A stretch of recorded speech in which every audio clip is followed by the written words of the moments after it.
Hello YouTube, TCG Legends 1 here, coming at you with a very exciting video. So in this video I'm going to break down the process of creating a trading card game. I'll try to not make it boring for you. So yeah. So before you even start making cards or drawing them or whatever, you're going to need this. Not that stuff, but a notebook, so you can write down all of your ideas, your card lists and stuff, your few starting ideas for the basic core of the game that you want to do. So pretty much when you start off, you want to jot down pretty much what the idea of the game is.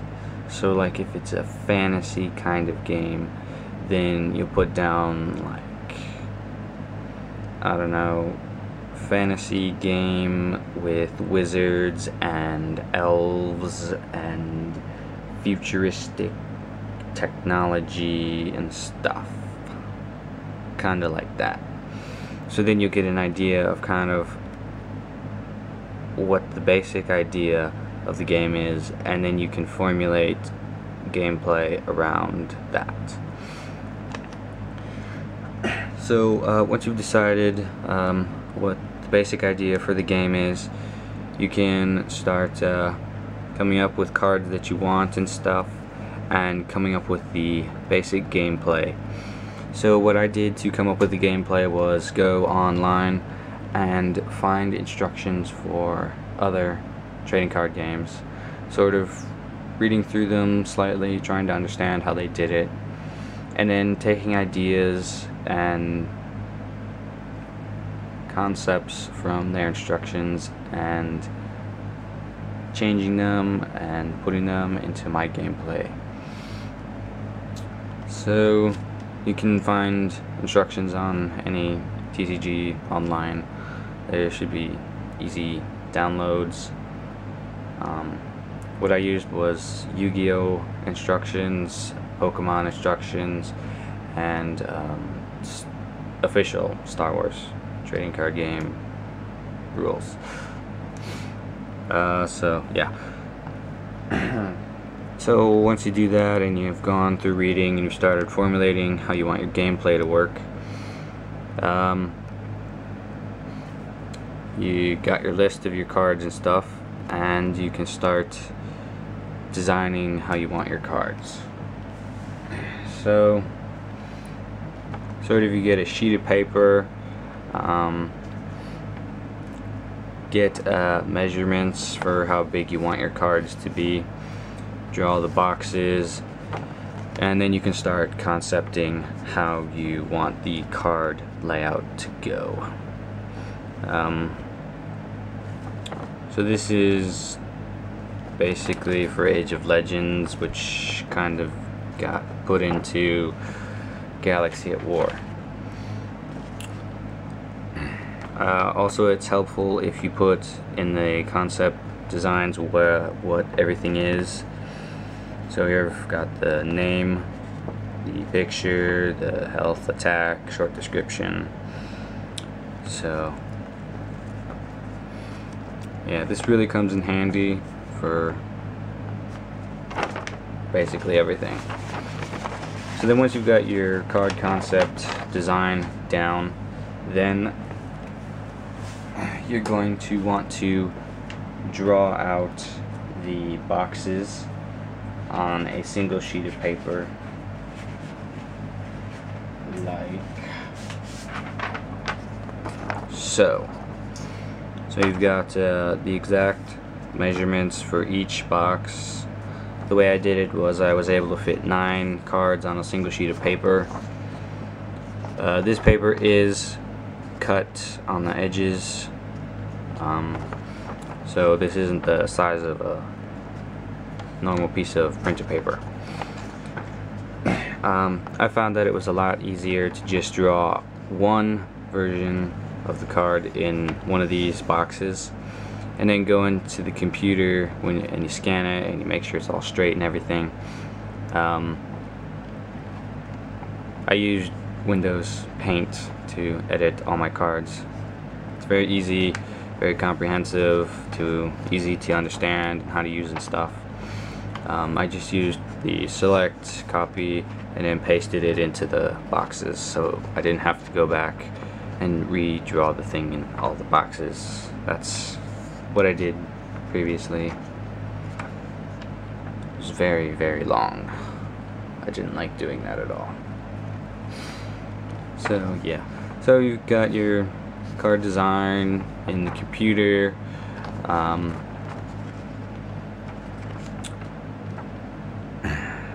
So yeah, you got the card in the computer. Then what I would suggest doing is just taking a single card box, cropping it out and saving it as a separate thing, so that way if you want to put any background textures on it or anything like that, then you can sort of test around with different textures that you find on the internet. Yeah, you can test around with different textures and stuff, find out what you want, what suits you, what looks good. Yeah. Then when you want to put it back into here with the new textures, then it's just the same, copy paste, and there you go.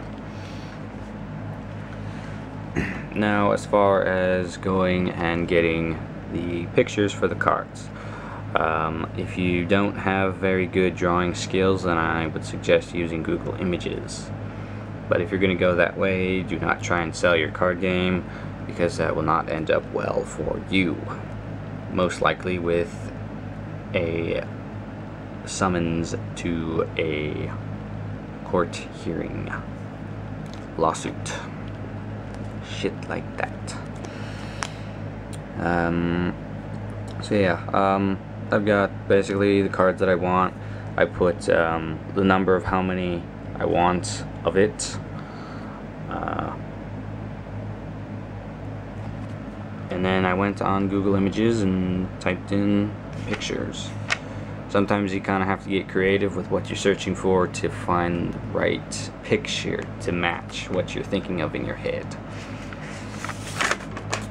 So yeah, once you get all your pictures, copy and paste, paint, easy to understand. It's also helpful beforehand if I can find a page with it in it somewhere. Oh yeah, that's right, I never wrote down the health for these. Oh wait, I did. Okay, it's also helpful to write down the card, how many you're gonna have of it, how much its life is gonna be, if it has any special abilities and stuff. So that's always helpful. It's also very, very extremely important if you're going to go with numbers and stuff for your attacks and health, that they all sync up nicely, so that you don't have a single card that literally dominates everything. Well, not just a single card, but all the cards dominate each other's, which I did, and I didn't even play the game and I already knew it was gonna fail. Crap, I'm running out of time. Okay, I'll continue in a second video attached on this one. Okay, second half of the same video. So yeah, get it so the health and attacks link up nicely. There's somewhere in this book thing that I wrote it down. Let's see if I can find that crap. Somewhere. It's written down. I know. I wrote it down somewhere.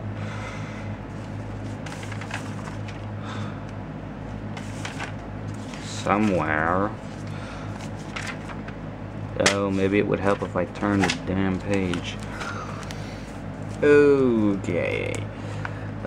So yeah, try and get the numbers so that the attack will always be lower than the health of the cards. So that way you can at least get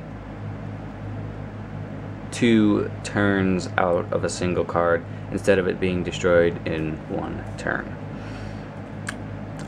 If you have separate card groupings that will only attack the same cards in that grouping, like spaceships, you can't attack any of your land stuff with your spaceships. So feel free to beef up their health and attack, but still keeping the attack under the health, so that again you won't have cards being destroyed in 1 turn. Okay, so that's that.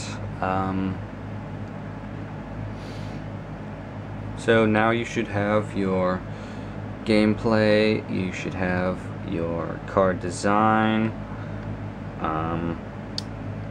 your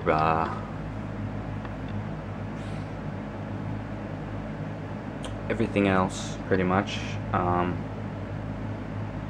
Should have a decent amount of cards printed up so you can get a friend and play the game and see how the rules and gameplay work out.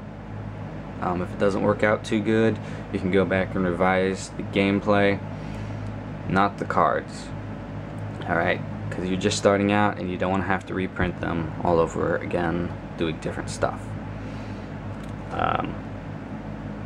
But if you are going to do that, I would suggest doing it now anyways, even though I said don't. But it's a lot easier because you won't have as many cards as you would in the future that would have to be redone. So yeah, after you've got down your card design and what you're going to do with that, then you can always change the gameplay and add things and center it around the cards instead of making the cards fit to the gameplay.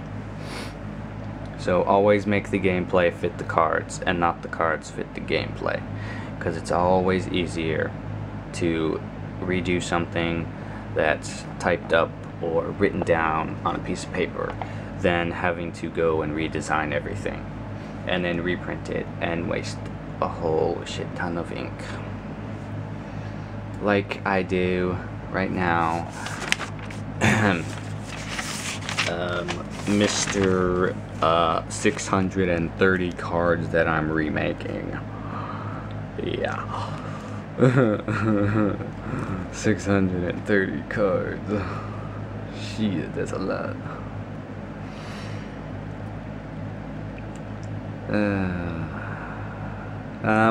I guess I'll just go right into basically just kind of some card groupings. So you can have your heroes.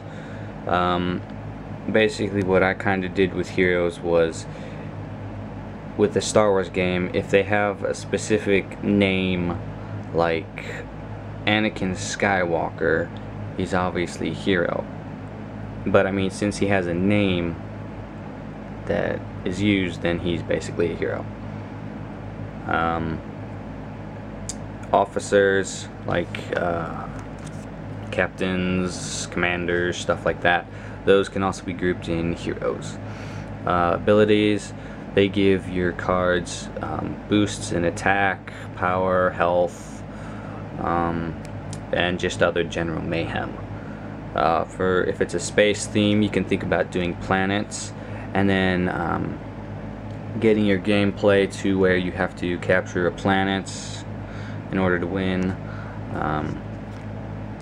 The secondary missions are a whole other bag of potatoes. And that is the weirdest expression ever. Soldiers are soldiers and tanks are tanks. So yeah, I don't really know what the point of the groupings here is, except it gets easier to explain in the rules.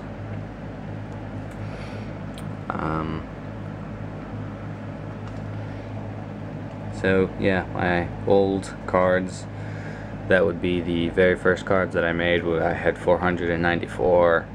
No, the beta. I had 393 cards. That's the one I'm thinking of. Wow. The newer cards are 494, and the cards that are currently in production will be 630. The most cards ever. Oh, it also is a very, very good idea to write down the font that you're using to type in on your cards, because if you forget, it's a pain in the butt to have to figure it out again.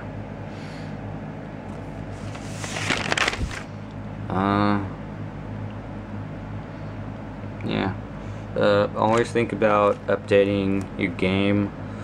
Think of new ways to play the game, new ideas. Think about new card types that you can put in.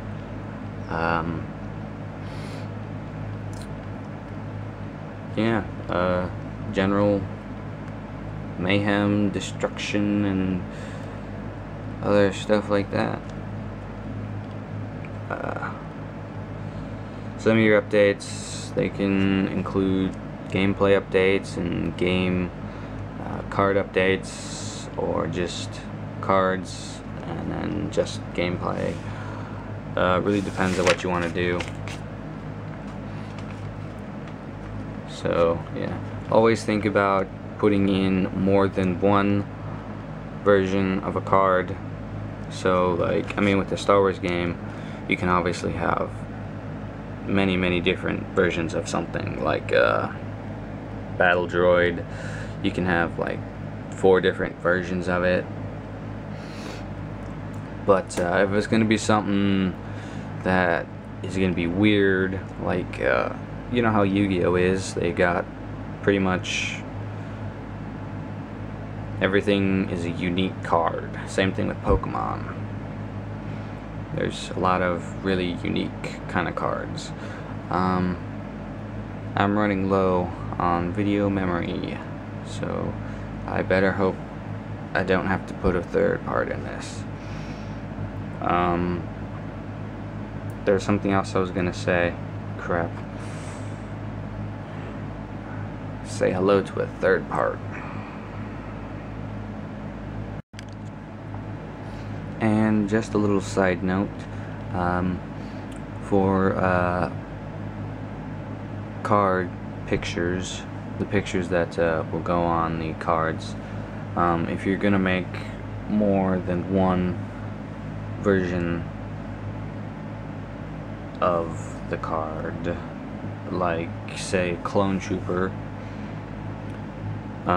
feel free to mix it up and put different pictures on each card to make it more interesting, because it gets kind of boring looking at the same old picture for Clone Trooper and Battle Droids and stuff. So feel free to go crazy and get different pictures for the cards. Yeah, I guess that's the last few words of wisdom that I possess on that subject, anyway. So TCG Legends, if you want card stuff, this channel, subscribe to Lego stuff, other channel, you know the drill by now, or at least you should. yeah, the end.